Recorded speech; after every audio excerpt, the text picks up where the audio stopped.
right, good evening. Thank you for joining us. This is Live with Faye.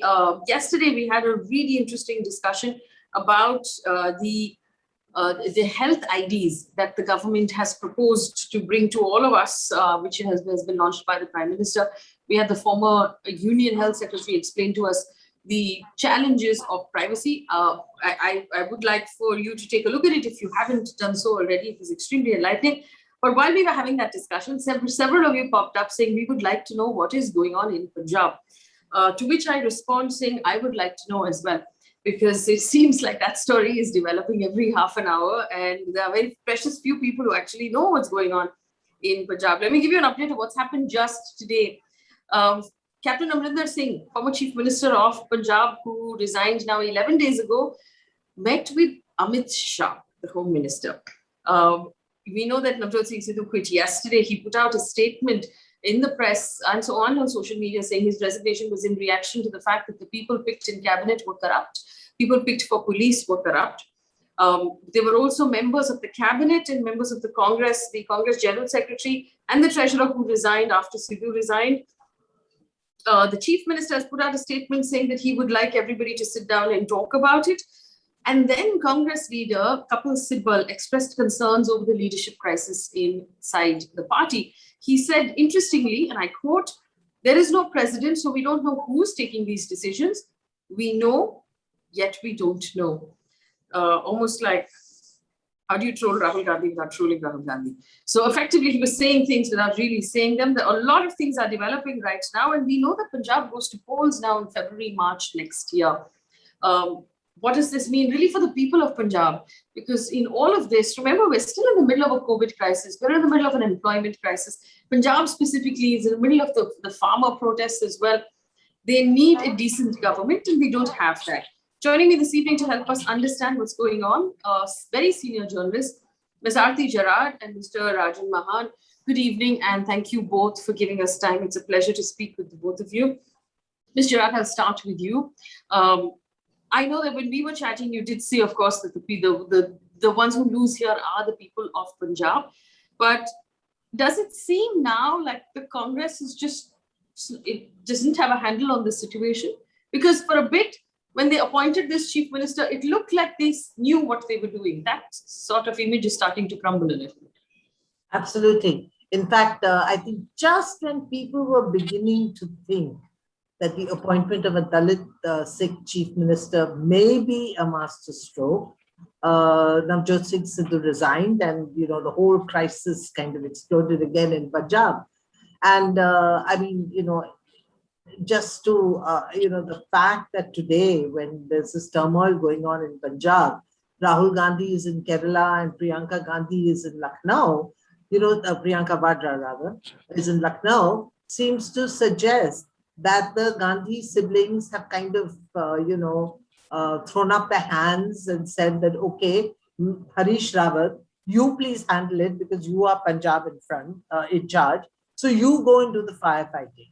And, it's amazing that they should do this because firstly, they are the ones who created the crisis. And now they're, kind of saying that we can't handle it anymore. So let somebody else, clear up the mess after us.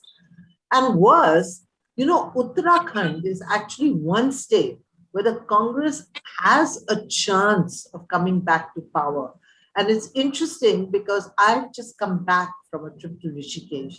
And what surprised me the most along the road was to see the visibility of the Congress and the activity of the Congress in that state. There were actually Congress offices along the way, flags, banners, hoardings, and so on.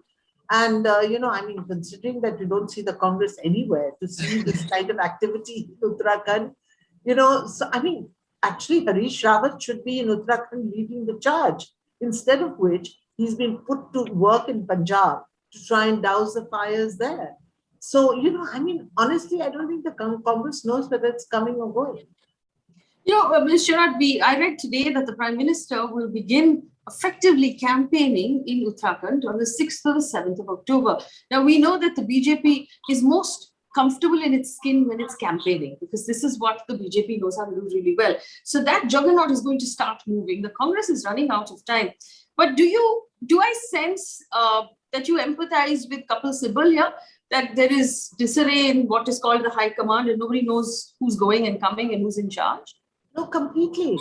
And what I find really quite disturbing about the way the Congress is functioning today is that Rahul Gandhi in 2019, sort of gave up the Congress presidency in a huff, saying that I'm taking responsibility for the Congress's defeat, and basically blamed everybody else for not supporting his campaign on Rafael and so on against Modi.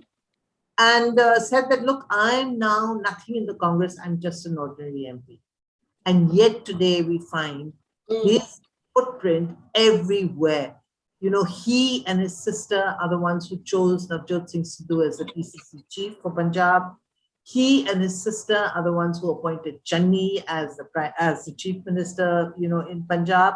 And yet he refuses to step up and take over the leadership and, say that, okay, I will be Congress president. So, there is, this leadership seems to be floundering. They want power without accountability, without responsibility. How can that be?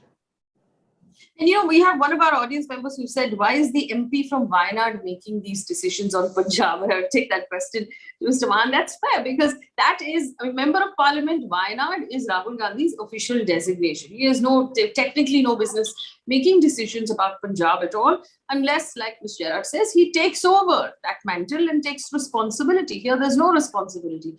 But where does this leave the Congress? We've had now a whole year where members like Shashi Tharoor and Kapil Sibal and all of the other senior members have been complaining, but they've done nothing about it. Mr. Mahan. Yeah, precisely. I think this air of uncertainty about who are the decision makers on the Congress, that needs to end. Because if it's the Gandhi siblings who really are in charge, they are the ones who are taking the decisions. And honestly, while everyone can have multiple views about it, but the fact is that the Gandhi family, and you can debate the whole dynasty issue as many times as you want, but the fact is that the Gandhi family, in many ways, for many, many years, has been the glue that's kept various factions of the Congress together. So to that extent, one accepts that there is a primacy for the family. But for Rahul Gandhi to have first taken the moral high ground 2 years ago, or a little more than 2 years ago, and having quit after the 2019 debacle for the Congress, and then doing all this backseat driving without taking on any sense of responsibility for all the decisions that clearly seem to be made between the mother, the son, and the daughter. That is what is creating this huge uncertainty around the Congress leadership. And I think that is something that now needs to end, because it's time either Rahul steps aside effectively, stops being a part of all of these decisions that are being made, or he takes up the challenge, he takes up the responsibility and does it transparently, openly. They keep talking about transparency and accountability, but I think these shouldn't be just buzzwords. These are things that you've got to practice, and you've got to be seen to be practicing in your politics. And I think it's high time the Congress leadership lived up to the ideals or the concepts that they keep talking about. It's interesting, Mr. Mahan. Yesterday, Kanhaiya Kumar and Jignesh Bhavani effectively joined the Congress party in the presence of Rahul Gandhi, who welcomed them, which coincided with Sidhu's resignation, completely eclipsed that event. It found no space at all in the news, obviously suggesting that Rahul Gandhi did not know what was coming at that point, because he was at that event, he was bringing them in, and that was meant to from his statement suggest to people that there's fresh blood coming into the Congress and young people want to join the Congress. It doesn't feel like that, though. Do you know, and I know that senior journalists normally hear buzz coming out of Delhi, do you know why there is reluctance to have a proper election for a proper president to take over? Because neither is Mrs. Gandhi right now, she's interim, and she's been interim for a very long time, and neither of the two siblings are taking over. So why aren't they just going ahead and doing the necessary? Well, I think Arati might be in a better position to give us the buzz that's happening in Delhi. From an outside Delhi perspective, all I can say is that this is classic leadership in your hands without the slightest bit of responsibility. So, I mean, this is like having your cake and eating it too type of situation. Uh, from what one gathered, the first year, of course, was all about, the fact that he, in the public eye, wanted to be seen as this guy who takes on the moral responsibility for whatever debacle the Congress had suffered in 2019. And that was the second consecutive debacle that the party had suffered. So to that extent, his wanting to step aside, I can understand. And I think it was possibly the correct step. But having said that, there cannot be this lingering sort of, am I going to be the president? Am I not going to be the president? Because, forget the leaders. And there are N number of leaders. The whole G23 and, Kapil Sibal so famously has gone ahead today to say that we are not the G Huzur 23, not the G23, but certainly not the G Huzur 23. So the point is that it's not just the leadership. What they have to understand is that this uncertainty and confusion about the Congress party obviously must be troubling the Congress cadres in the biggest way, must be troubling the Congress supporters in a huge way. I mean, I work in a university and I know that on the campus, there are many people who talk about, well, who's the Congress in charge? Who's the Congress president? And those who support the Congress ideology really do not have an answer to those kinds of issues. And what about those who have voted despite this huge BJP juggernaut rolling for the past 7-8 years, election after election after election, and yet there are N number of voters who have gone ahead and repose their faith and confidence in the Congress party. I think it is incumbent on the Congress party to clarify to them, most of all, whether Rahul is the decision maker, whether Rahul is the person who's responsible for all these decisions that are being taken. Otherwise, like Kapil Sibal asked today, I mean, who knows who's taking the decisions, and why are some of the decisions which seem rather questionable, why are those being taken at such late stages? For instance, you don't have 4 months left for the Punjab elections, and they went ahead and brought in Sidhu, and then this whole turmoil that we've seen over the past couple of months. So, I mean, if you had a decisive, yes, this is the person responsible, then we can, the leaders, the cadres, and the voters can all feel a great deal more confident about the Congress party. Mr. Jerath, same question to you. Why do you believe the Congress is not having a formal election for its president and just moving on? What's standing in its way at this point? And also, Gurminder Singh says Sidhu in Punjab will win. He doesn't need the Congress needs him. How do you think this whole thing is going to play out going forward? So my first question to you is, could you explain to us why the Congress doesn't have a president? So I think what Rajan said is absolutely correct. Rahul just doesn't want to take the responsibility. But why don't they move past him and just choose one of their own? One among them. No, but he wants the power. See, that's the whole thing. This is why I fault him. Because, if you are indeed going to be a mere MP from Wayanad, then be a mere MP from Wayanad. After all, Shashi Tharoor doesn't take decisions on who's going to be the next Chief Minister of Punjab or who's going to be the next PCC chief, right? Whereas it is very obvious, and that's what Kapil Sibal said, we know and yet we don't know. I mean, after you have photographs being tweeted of Priyanka Gandhi with Navjot Singh Sidhu, then you have photographs of Priyanka Vadra, sorry, I should call her by her right name, and Rahul Gandhi and Navjot Singh Sidhu, and the next thing you know is that he's appointed PCC chief. So it's very clear who's taking the decisions. But why is he refusing to take the responsibility? But, forgive me, that seems in a party with people who've been around for as many years as they have, whether we're talking about Shashi Tharoor or Kapil Sibal or any of the other, leaders who are fairly senior, this seems like a juvenile thing to go on for this long. To have, what is now effectively a junior MP in Parliament making decisions but refusing to take responsibility. Completely. And, you're talking about it being juvenile, that immaturity is reflecting in the decisions also. So let's go back to Punjab. For instance, if you felt that Amrinder Singh, there were surveys that Amrinder Singh was an unpopular chief minister, that he was inaccessible, he was, had not fulfilled his poll promises and so on. So, and apparently the Congress conducted its own survey on Amrinder Singh. Now, if you felt that Amrinder Singh was not going to help you win the next polls because he's unpopular, should you not have addressed this issue at least a year before the polls? And put in place another man, maybe in consultation with Amrinder Singh. After all, Amrinder Singh may not have a good relationship with Rahul and with Priyanka, but he does have a lot of respect for Sonia Gandhi. After all, he was a personal friend of Rajiv Gandhi's. And, could you not have, taken him into confidence and asked him? He's 80 years old.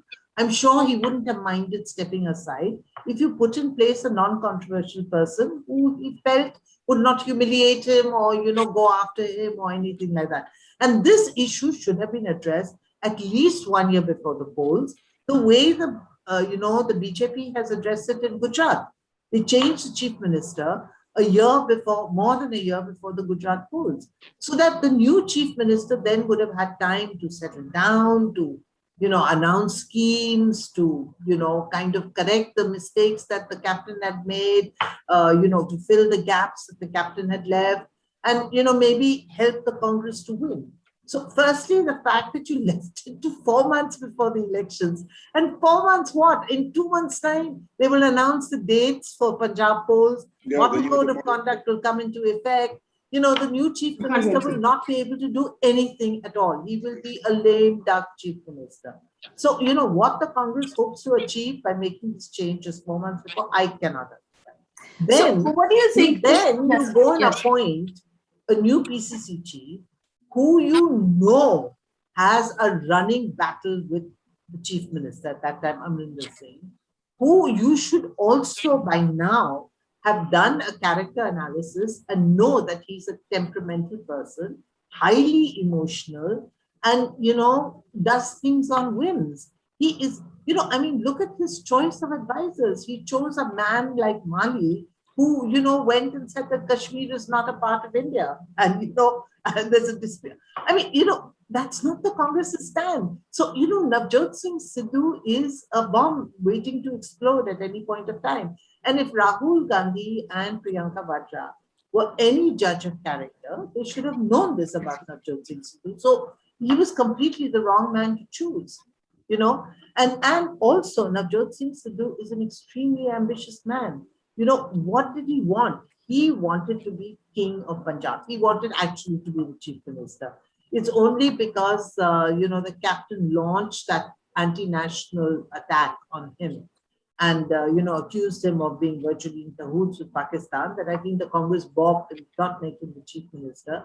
And then they pulled out this Dalit card and, put in Channi, which 1 year ago may have actually been a masterstroke. But, 4 months before the elections, I don't know, and then you don't give him the home ministry. So, he's really, powerless chief minister. So, frankly, I really do not understand what the Congress is up to in Punjab. It really foxes me. Well, but now there's this interesting turn of events where the captain Amrinder Singh has met with Amit Shah for what we understand, reporters tweeting furiously about it for more than half an hour. Now there's speculation of if he'll be offered governorship somewhere, or if he's going to be the chief ministerial candidate of the BJP going into the elections, which we know the BJP doesn't have a very strong one in Punjab. Do you think this might change the fortunes of the BJP in Punjab? I don't think so at all. I think that, after the firstly, even in 2017, when I traveled through Punjab, there was a lot of antipathy against the BJP, okay? And, people, did not have a good word to say for the BJP at all, not just because they were in alliance with, the Akalis, but just the BJP itself. They felt that the BJP was too Hindu a party to, respect the identity, the separate identity of the Sikhs. And that was a big problem for Sikhs in Punjab. But today, after the farm laws, the BJP is bad odor in Punjab. It really is. I don't think the BJP in any case was a junior partner to the Akalis, piggybacked all these years. And now I don't think the BJP has much ground support at all in Punjab, not even amongst the Hindus, because the Hindus realize how much the Sikh farmer is upset. But, I think basically the BJP is just playing, it's just fishing in troubled waters. Exactly. I think, they are setting up Amrinder Singh to create trouble for the Congress. And, their main aim is to, they announced it many years ago, Congress Mukh Bharat. They just want to pull the Congress down. And I think they are going to use the Amrinder Singh for that, for the moment. After that, they may reward him if he does well. They may reward him with the governorship. But at the moment, I think the idea is to just pull the Congress down in because if the ED and the CBI want to conduct raids, it would be a good intent to find out what to raid and where to raid, because he's going to know everything that happened, went down in Punjab over the last several years. Mr. Mahan, going into elections right now, and this is interesting because we tracked some of this when the opposition, we saw Yashwant Sinha, do some meetings, sort of unify the opposition outside of Congress. And it was very interesting that they came away from that meeting saying, hey, Congress still has 20% of the vote share across this country. We cannot form a third bloc. It has to be the opposition bloc, including the Congress. So the opposition outside of the Congress has realized it can't go anywhere without the Congress. The Congress is falling apart. And even if we don't pay attention to the elections, the very important elections that are coming up in the next 6 months, the union elections will come up after that. How, is the Congress squandering and letting down that 20% vote that it has because it simply cannot get its house in order? Yeah, but Faye, while it's true that the Congress has not got its house in order, but do remember that despite all the turmoil, all the problems that the Congress is facing in Punjab, for instance, they are still the best place to form the next government. I mean, unless the ARP can come up in a big way. And remember, there are rumors, and I'm sure Arati can confirm this, that Bhagwant Mann of the ARP is also extremely upset with the ARP for not announcing him as the chief ministerial candidate. So there is this buzz that, in fact, at the last moment now, Bhagwant Mann may well be going out of the ARP.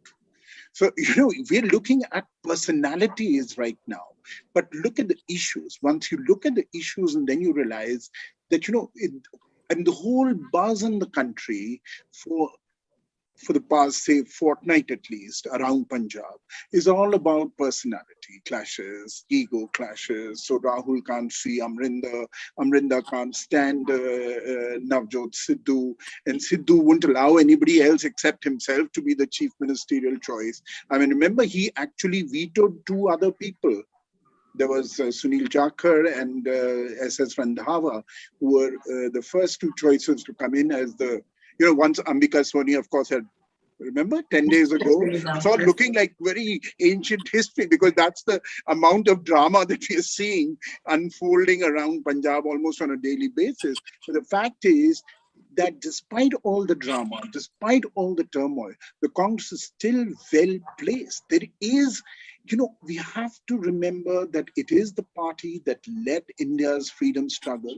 There is a core Congress voter who will continue to vote for the Congress because of the ideology that the Congress stands for, no matter how much ideology virtually stands demolished. Because I'm aghast at the fact that there's so many in the Delhi media who are actually supporting Amrinder Singh vis-a-vis Navjot Sidhu.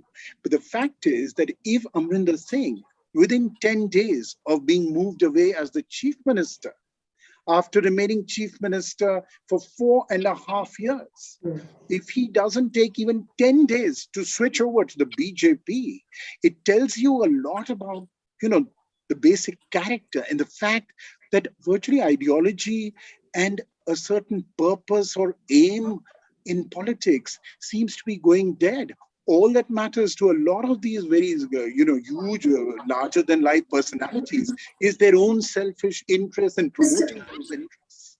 Mr. Mahan, let me give you a comparison with the state of Karnataka, where B.S. Yediyurappa, very similarly aged man, similarly popular. The BJP High Command wanted him to step down. They picked someone he was happy with. It took some time, it took some effort, but he stayed loyal to the party. He stayed within the party. He stayed by the side of the new chief minister. Very similar to what Ms. Jerath had said, which is pick someone who he knows is not going to come after him. It was a situation the Congress was not able to replicate in Punjab. Well, there may be n number of factors, because please do remember that Yediyurappa and his, shall we say, lack of honesty, or the charges and wheeling, dealing, and charges of corruption are hanging around. And you and I and everyone in the country knows how those in power are currently using the ED and the income tax department and everything. So I don't think this sanata in the BJP that we see, much of it is also, I mean, the fear factor that a lot of people are talking about, the whole country, that, you know, many are silent because they're afraid. That exists, that sanata in the BJP is also because of the fear factor. For many of them, staying away from articulating their thoughts openly or revolting against the party leadership has got a lot to do with the danda of the high command. I think the problem for the Congress right now is that the party high command is increasingly A, confused, not decisive enough, and B, simply not powerful enough anymore. So therefore, you have a high command which doesn't really seem to be in command. I mean, and the choices they're making are also not the best, as Arati was suggesting, and you also just suggested. Look for a person who Amrinder Singh would be somewhat comfortable with. I mean, if they'd spoken to Amrinder, say about 8 months ago or about a year ago, that look, we're getting reports about, you know, the farmers' protests and you're not being particularly popular at the moment. Can we replace you? And do you think if Channi was something, as some of Rahul's loyalists have tried to tell us, that it was a master stroke that Rahul always had up his sleeve, bringing in a Dalit Sikh chief minister and the first Dalit chief minister in the state, if that was so, if they just discussed this idea with Amrinder Singh, 10 months ago, a year ago, I'm sure Amrinder would have been far more amenable to, relinquishing his post and not going the whole of now, hobnobbing with the BJP and possibly revolting and getting out of the Congress and trying to damage. One final issue about the BJP's interests. Arati very correctly said that they're trying to sort of, just create hurdles and difficulties for it. But I think beyond that, I see that if they are wooing Amrinder to switch sides and then trying to field Amrinder from their side, possibly what the BJP is calculating is that they could get somewhere between 10 to 20 seats through Amrinder on their side. And then if it's like a really hung kind of a situation, and with the Akalis having a large number of seats and the Congress having more or less the same number of seats, they could well become, kingmakers with their 10, 20 seats. If at all, that's the best case scenario that they could be looking for, that they could then become the kingmakers. They could force the Badals and the Akali Dal to sort of, be at the embassy and then hobnob and then try and see whatever best. Because on their own, the BJP really, as Arati was saying, are extremely unlikely to, get any. So this was basically. That's also being very optimistic, frankly. To both of my guests, this was actually a sitter. Punjab was a sitter for the Congress because of the farm laws, because it's a post-COVID. We know that, research has said that the Prime Minister's, favor is starting to fall a little bit. People are not very happy after COVID. People are certainly not happy after the farm laws in Punjab. The Congress really needed to just keep its head down and last through this election, which it has not been able to do. But Ms. Jerath, I want to ask you about the other states as well. There's Goa, there's Manipur, Punjab we talked about, Uttar Pradesh, Uttarakhand, Himachal Pradesh, Gujarat coming up in the next 6 months or so. How do you see the Congress being able to fare in all of this? Well, as I said, I think they have a good chance in Uttarakhand. At least that's the impression I got when, I went there recently. I was there for about 2-3 days, and that was the impression I got. But if their main phase is going to be busy in Punjab, trying to sort out, then they won't even be able to get their campaign off the ground. And, as you said, I mean, the Prime Minister is going there soon to kick off the Uttarakhand campaign. And as you know, the Prime Minister is a very effective campaigner. He's very powerful in his oratory. So, the Congress needs to release Harish Rawat from Punjab. Or is it that they've decided not to let Harish Rawat lead the campaign in Uttarakhand? In which case, have they chosen somebody else? We don't know that also. I mean, what preparations are they making for that, election in Uttarakhand? From the High Command's perspective, I don't see anything happening. I think whatever's happening in Uttarakhand is being done on an individual level by Harish Rawat himself. As far as Goa is concerned, we've just seen this former Chief Minister, Falero, join the TMC today. And we know that, AAP is, also trying to, make a big entry. They failed last time, but they start trying again this time. Goa looks pretty difficult for the Congress. And, I really want to go back to this 20% vote share of the Congress. Yes. I mean, honestly, Faye, tell me today, after all that the Congress has suffered in recent months, the government it has lost, do you think that 20% vote share is still there with the Congress? It's amazing how quickly a vote share disappears. Look at 2013 in Delhi, a citadel for the BJP and the Congress. And suddenly this outsider Aam Aadmi came and just took away the Congress's votes. Just snatched them all away. I'll tell you where I got this number from. I had a conversation much like this one with Yashwant Sinha. Immediately after he did that meeting, Sharad Pawar attended, the Shiv Sena attended, a lot of the opposition parties outside the Congress attended. Prashant Kishore was mulling about quite a bit as well. We understand from Buzz that they considered Mamata Banerjee the best possible prime ministerial face to go up against the Prime Minister after she won Bengal. But then they all came back saying, we need the Congress, the numbers don't add up.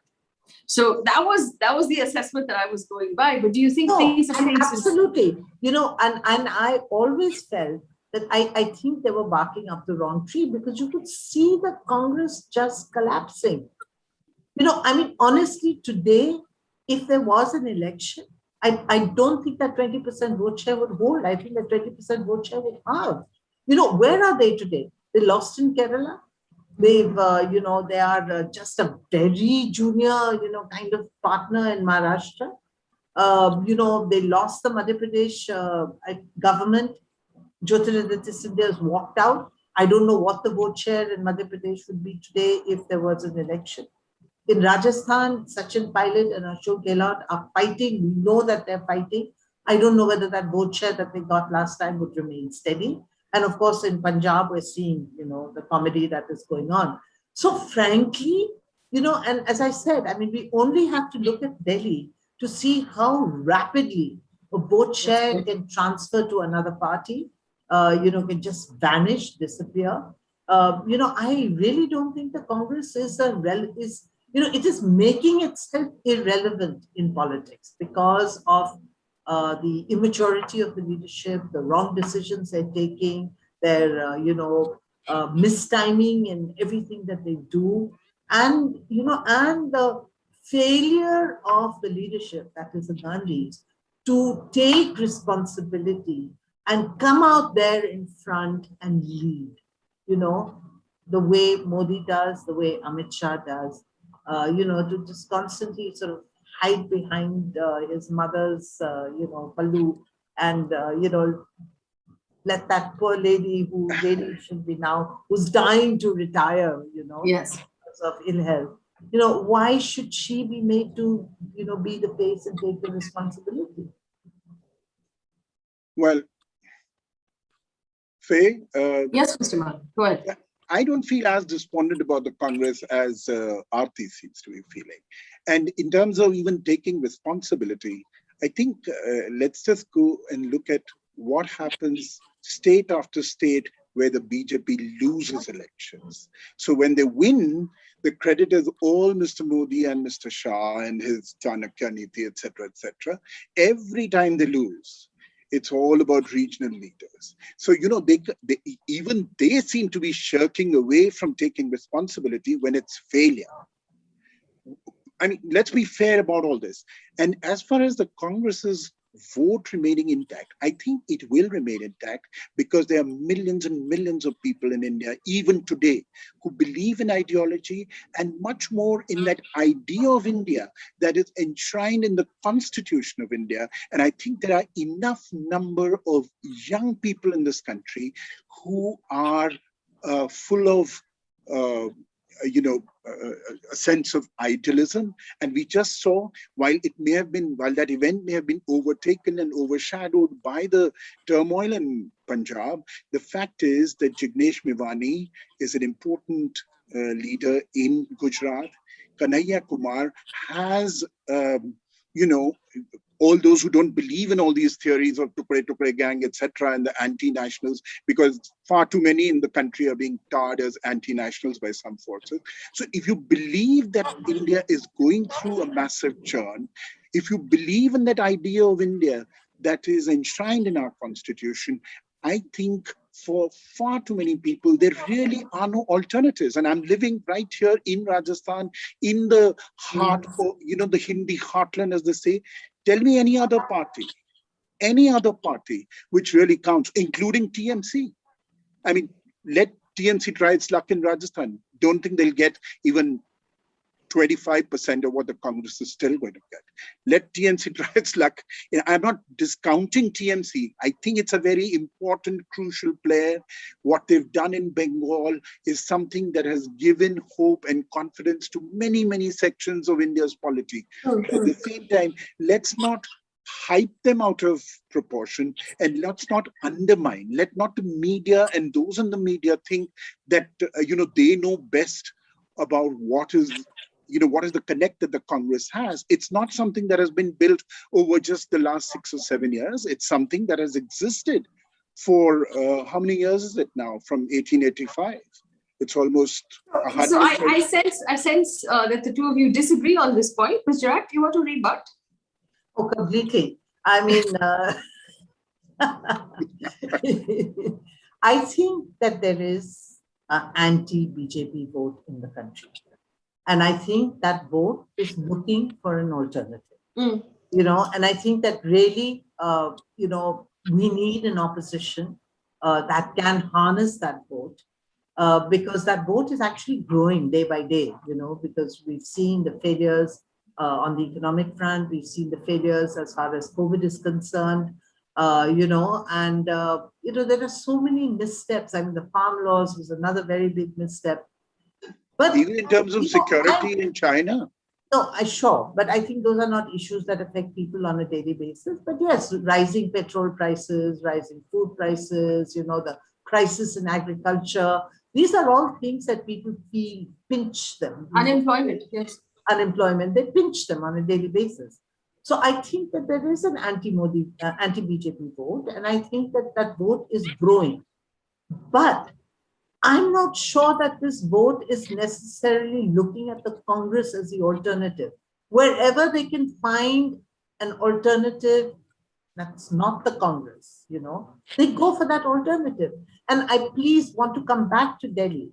The rise of the Aam Aadmi Party, just out of nowhere, without any base, without any organization, to just capture. I know that Delhi is a small, it's really a city state, it's not a proper state, but to just come from nowhere and capture a citadel that the Congress and the BJP had thought would be theirs forever, it shows that, people are looking for alternatives because there is a deep disappointment with the Congress. The Congress is failing to live up to, the ideals of its founding fathers. It is really no longer the party of the freedom struggle.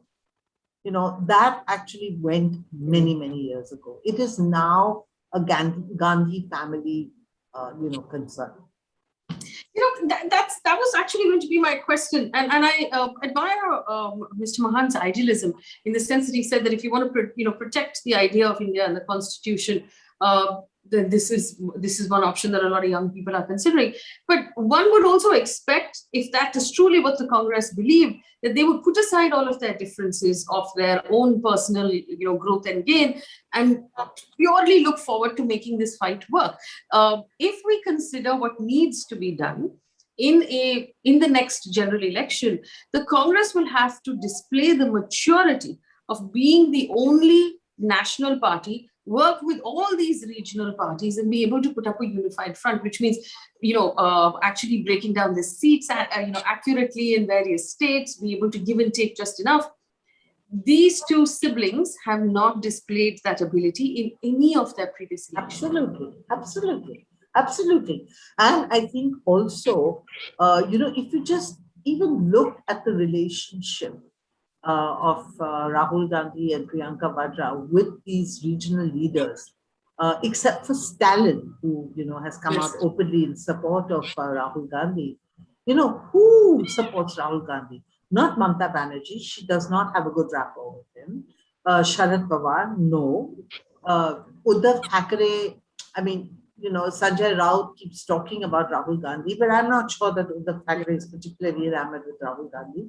So, and they really, as you said, neither of the siblings has made an effort to reach out to, regional leaders and, establish a rapport with them, which is something that Sonia Gandhi did do in 2003, before the 2004 elections, the way she walked across to Ramvilas Paswan's house and asked him to, have an alliance with her, the way she reached out to Lalu Yadav. Look at the cultural difference between Sonia Gandhi and Lalu Yadav. And yet they became great friends, so much so that, Lalu Yadav used to be invited for regular dinners at Sonia Gandhi's house. I have not seen these, the two siblings, sort of show that humility or that, empathy or that ability to reach out to people who are different to them. They seem to have the arrogance of the Gandhis, which Sonia Gandhi, did not have. Mr. Mahan, and I want to be, I just want to refer to history, because every time, and we've seen this happen in previous elections, union and state, every time the Congress would attempt a pre-poll alliance, it would fall apart because they couldn't agree on seat sharing, or they couldn't agree on which seats to contest or not. And then they would go at it themselves. Then in many cases lose that state. Do you expect that if, like you said, the Congress still holds a lot of value in the hearts of, a lot of equity in the hearts of young people, that they will find it in themselves to do the right thing before the next elections, the state and center? Well, one just hopes that they will, because if there's one thing that they can learn from within the family, from their own mother, it is the sense of large-heartedness and generosity. And I think it is this that the two siblings need to imbibe and start acting on. Very often, Rahul Gandhi actually articulates things in a proper manner, but what one finds is a disjunct between the words and the actions quite often. And that is disappointing. I think it's this disjunct between the good words that he often uses, the decent manner in which he comes across in terms of the words that he uses. And then, for instance, if you look at the Punjab situation, all they needed to do was not humiliate Amrinder Singh, and he would have stayed in their party. All they needed to do was to assess properly Navjot Singh Sidhu. I mean, he comes with a baggage, everyone knows. And I'm somebody who's a cricket lover, who's played a bit of cricket. So I will never be able to forgive him for what he did with his walkout in the 1996 cricket tour in England. I mean, here is a man, and we're not even raising the uglier issues. There were uglier issues where he was even implicated in a, sordid case, etc. So remember, there is a huge baggage that Navjot Sidhu came in with. Yes, there are pluses to the man. He's a very good orator. They can use his oratorical skills in much of North India. I mean, he comes up with all those, jumlas, as one might say, or those one-liners which can stick with people. And he has a way of articulating his thoughts in, those lyrical sort of kavita ke roop mein type of stuff, which can be very easily caught by large audiences in a minute.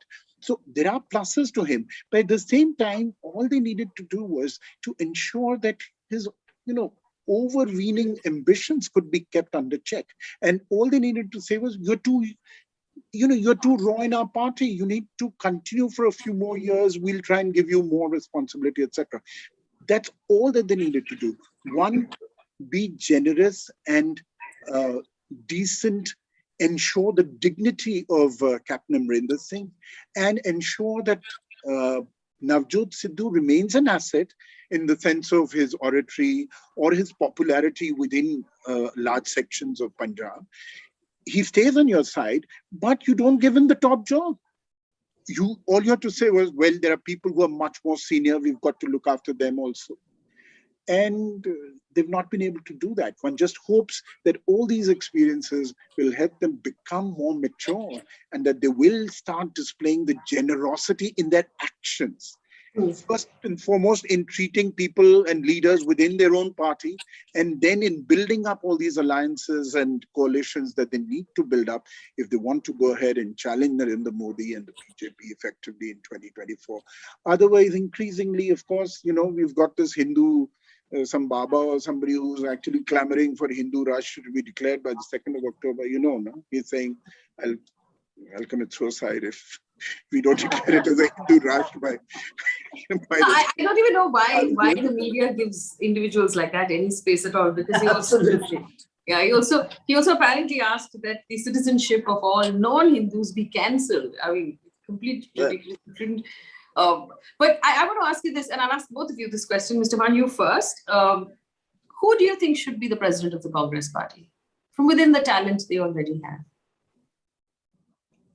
But considering that the Gandhis are kind of the glue, and it's going to stay with the Gandhis, then I think it's time for Rahul Gandhi to be made formally, officially, be the man responsible. It's time for him to become the man, be the leader, and then start taking decisions and owning up to those decisions. You can't just, as Arati was saying, I think, hide behind those curtains and say, "Ore, wo to kisi aur ne kiya tha, wo kisi aur ne." That's not going to work, especially in an era today where, it's not just a buzzword, transparency. Everything does come out. Everything gets to be known to everyone. It's not the 60s and the 70s of India where, when Mrs. Gandhi's death, I remember, and Arati might also recall, for many hours, our only source was the BBC confirming that, there's been this massive attack on Mrs. Gandhi. And, it took many hours for people in the country to even get to know that Mrs. Gandhi had been attacked. Today, in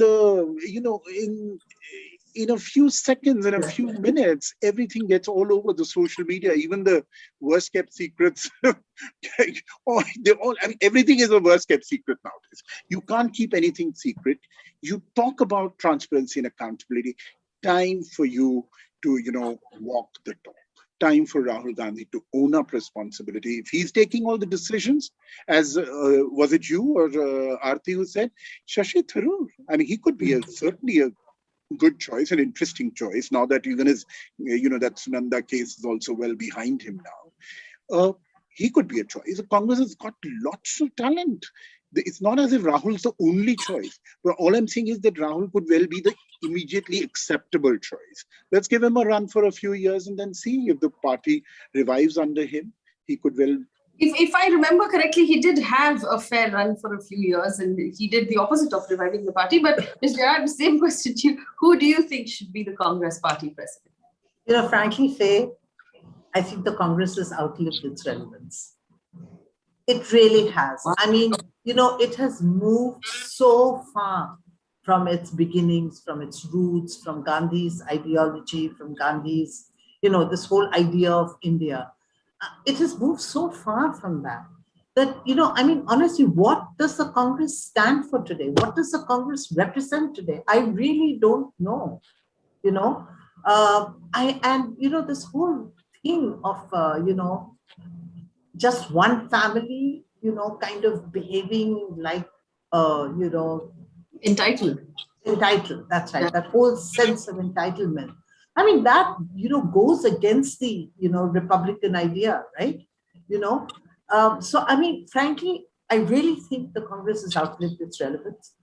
I, for one, feel that maybe if the Congress actually disappears or becomes just a mere rump of what it is, Indian politics may start changing, because we have been stuck, in a kind of situation where politics is just not moving in any direction, and, which has actually contributed to the rise of this Hindu right. Because, the idea of India, has been abandoned by everybody. So, so today, this ultra-nationalist right-wing, ideology, is the only ideology that's being offered to people. Yes. So, Aam Aadmi Party running a patriotism, that's right. syllabus in all schools. Absolutely, absolutely. So tell me who today is, actually offering that, the vision that Gandhi and Nehru and Sardar Patel had, of the old Congress? Who's offering that? Certainly not the Congress, and not even any of the other regional parties. So, I really, I think we need a huge overhaul in Indian politics. I don't know how it's going to happen, but I think we are in a process of churn. And what do you think? What do you think of M.K. Stalin and the moves he has made since he became chief minister in Tamil Nadu? Some of them have been interesting. Yes, I know some of the appointments he's made have been very interesting, but I think it's too early really to kind of comment on him. We'll have to watch him over a year or two. What I find really sad is, I mean, look at Mamata Banerjee. Won this amazing victory in Bengal, beat back the BJP and everything, and now her entire being is focused on enlarging the TMC's footprint in India. So she's moving to Tripura, she's moving to Assam, she's going to Goa. And what happens to governance in Bengal? Has she left anybody in charge of governance in Bengal? That state was ravaged by COVID. It's been ravaged by floods. It was ravaged by a, hurricane. Who's taking care of all that? And I mean, it's the same thing goes even for the BJP. I mean, Modi moves from election to election to election to election, and, there is this funny attitude today amongst politicians that, you don't need to do anything between elections. Just 6 months before elections, announce schemes, announce free power, announce free water, distribute free LPG cylinders, build houses for people, make toilets, and you'll win the elections. Or if all that fails, then just fall back on identity or politics or some kind, like appointing a Dalit as a chief minister in Punjab, or just, sort of stoke communal passions, like, the BJP keeps doing. And, that's what elections have been reduced to in this country. That's what our democracy has become. I mean, I'm sorry I'm sounding so cynical. No, but, if I may, this is a personal opinion. I must tell my audience, I never put out personal opinions. It's a personal opinion. I think a large part of this blame has to be shouldered by the media of this country, because the media is responsible for the very, very short public memory, because the media doesn't hold those in power accountable for the things that are really important. We don't talk about women's health. We don't talk about children's nutrition. We don't talk about healthcare. We don't talk about crime. We don't talk about infrastructure, employment, petrol prices, taxation, the use of money, the squandering of money, all of these things. We're constantly focused on these lollipops that are flung at us by very smart political parties who are writing the stories for the media on a daily basis. I mean, the Prime Minister's visit to the construction site of Parliament, in my opinion, should have been entirely ignored, because it was not an official visit according to them. So it means nothing. But that's what the media spent an entire day talking about, not talking about things that are in fact really important, as what did he achieve when he went to the US. So people forget because the media forgets, and we are not doing our job. Absolutely, absolutely. I completely agree with you there. Completely. And we have failed in our duty as, the bridge between the rulers and ruled, between the people and, those in power. I mean, we should have been the interlocutors, but we failed. I mean, we are so busy chasing power ourselves. Yes. Mr. Mahan, I want you to comment on this because yesterday I was having a conversation with Sujata Rao, the former Union Health Secretary, about the new cards. And she said, I don't expect the media to hold anybody accountable. My only hope is the Supreme Court. Precisely. And, Faye, increasingly, the media, which was referred to as the fourth pillar of our democracy, I think that pillar is virtually, it's not even crumbling anymore. It's just crumbled. It's just crumbled right in front of our eyes over the past, at best, decade, or to be more precise, 7 years, 8 years. The way the media has been functioning, and let me, since we began and the whole conversation was about the Punjab turmoil, look at how the BJP has changed, not one, not two, but they got rid of 2 chief ministers in Uttarakhand that Arati was talking about. And all we are talking about is, now the whole anti-incumbency is supposed to be going away in Uttarakhand just because they've got a new and a younger man in place. But the media is not even focusing on all of that. All they're focused on is on opposition states where they're having problems. How come, for instance, the BJP rift in Rajasthan is hardly spoken about? Everyone's talking about the rift between Ashok Gehlot and Sachin Pilot.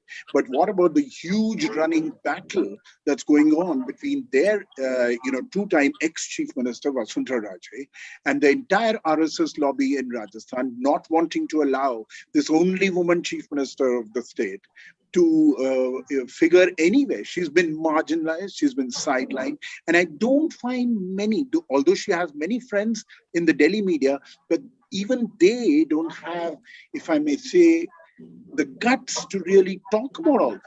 So the media is contributing to this big buzz in favor of some and against some. So and they're, instead of journalism being speaking truth to power, it's all about speaking truth to those who are completely powerless, those who don't even have power, who are not the ones who are making decisions in this country. You keep on flogging them, you keep on, every single night, you look at the 9 o'clock debates, discussions going on our mainstream television channels, and person has to only do those, look at those debates to understand how much the media is, sweeping several important issues of the country under the carpet and only talking about, at best in the golden days, we used to have an and finally story, a feel-good kind of a story. So Narendra Modi's visit, trying to, if the best spin that they've tried to give is, he's, A, monitoring, and B, enthusing all those workers who are right there on the ground doing the work for creating India's new parliament building, etc. At best, it would have merited a 1-minute story of how the PM tried to encourage and enthuse. And here we had hours and hours and hours of endless discussion going on. And we're not even getting into the WhatsApp factory that we have in this country now. You've had the New York Times embarrassingly coming out and debunking the story that's been doing the rounds in India's social media in such a big way about the Prime Minister being the only hope, India's Prime Minister being the only hope for the world. And we've had never before in 70 years did the New York Times come out to dismiss that kind of a story. The grammar on that and nobody in India's media, rejected. it's a tight slap on India's media. It takes the New York Times to debunk that kind of a theory, that kind of a story. Our media will sit supinely and just, at best say, there was a big social media buzz around the PM's, being the last hope. So I think the media has failed us and failed us big time. Fortunately, I agree with both of our guests. We're going to have to leave it there, though, Ms. Jerath and Mr. Mahan. Thank you so much. I really enjoyed this conversation, and I know that our audience did as well. I do hope we can chat some more. For our audience who are here, Just the News is up at 9 o'clock, so you can go take a look at that. This is our daily bulletin where we only tell you what is happening Doordarshan style. There's no opinion, there's no debate, there's no shouting. It's where you can find out what's going on around you in the country and the world. Thank you for watching. Good night.